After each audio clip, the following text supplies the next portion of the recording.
안녕하세요 여러분. 새해 복 많이 받으세요 여러분.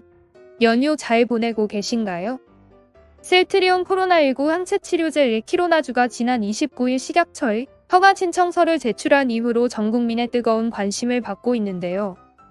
항체 치료제 임상 이상은 한국, 루마니아, 스페인, 미국에서 총 327명의 환자가 참여했다고 밝혔으며 조건부 허가 신청에 필요한 근거를 충분히 확보했다고 하죠. 약처는 기존 허가심사 처리 기준인 180일을 단축해 40일 만에 허가심사를 완료할 것을 목표로 추진한다고 밝혔습니다. 아직 임상 결과에 대한 자세한 내용은 발표가 되지 않았는데요. 이와 관련하여 임상 발표 자료를 빨리 공개해달라는 요구 성명이 있어 여러분께 소개해드립니다. 관심이 워낙 커서 이러한 요구들이 있다고 생각합니다. 식약처에서 추후 공개하겠다고 했고 셀트리온에서도 국제학회에서 발표하겠다고 했기 때문에 아직 최종 허가 승인이 난 것이 아니므로 더 시간을 가지고 기다려야 할 것으로 보입니다. 항체 치료제에 대한 관심이 정말 큰 상태인데 다음은 권약에서 발표한 성명서 내용입니다. 셀트리온의 레키로나주는 식약처에서 허가를 받게 된다면 미국에서 긴급 사용 승인된 일라이릴리, 리제네론에서의 치료제와 다르게 세계 최초로 정식 허가된 코로나19 항체 치료제 신약이 된다. 이 약은 90분간 정맥 내로 투여하는 방식으로 사용되며 주로 산소 치료가 필요하지 않은 경증과 중등도 수준의 코로나19 환자에게 투여하게 된다. 이 치료제는 상당 기간 언론의 관심을 받아왔다. 질병관리청을 비롯한 공공연구자금이 투여되고 국립보건연구원이 공동 연구한 과제라는 점, 그리고 우리나라 대표적인 바이오 제약회사의 제품이라는 점에서 국민들의 관심도 뜨겁다. 우선 레키로나주는 요란한 반응과는 달리 지금까지 알려진 임상효과에 대한 그 어떤 자료도 공개된 바가 없다. 일반적으로 신약은 임상시험 결과를 학술지에 게재하면서 학계의 검증을 받는다. 특히 공적자금의 지원을 받은 임상시험 결과는 무료로 공개되는 학술지에 게재하고 모든 임상시험 결과 자료는 공개하는 것이 그동안의 관행이다.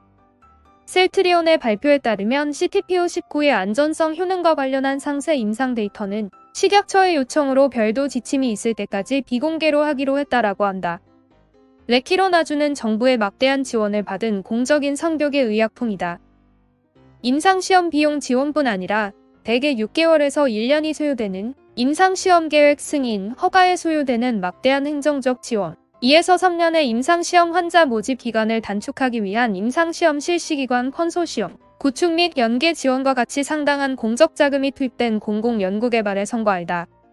질병관리청 용역계약 일반 조건과 특수 조건에 따르면 해당 연구개발 성과에 대한 질병관리청의 권한도 명확하게 적시되어 있다.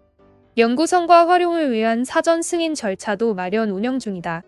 그런데도 지금까지 국민은 이 개발 과정에 대해 아는 것이 아무것도 없다. 국민이 원하는 것은 안전하고 효과적인 국산 코로나19 치료제이다.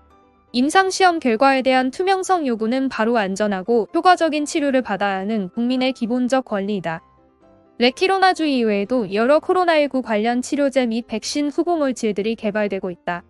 정부는 코로나19 위기에 특별하게 개발된 의약품들이 과거의 의약품 개발과 다름을 명확히 해야 하며 의약품이 공공재로서 역할을 할 수 있는 조치들을 취해야 할 것이다. 이렇게 성명서가 발표되어서 여러분들께 소개해드렸습니다. 국내 개발되는 코로나 치료제 중 처음으로 허가 신청을 하였고 전 국민적 관심을 받고 있기에 이슈가 많다고 생각합니다. 식약처에서 자료 검토가 어느 정도 되면 임상 결과가 학회에도 발표가 되고 자료가 나올 것입니다. 자료가 나오면 빠르게 분석을 해서 소개해드리겠습니다. 관심을 크게 많이 받고 있으니 여러 요구가 나오는 것으로 보입니다. 여러분 곧 다시 찾아올게요. 달령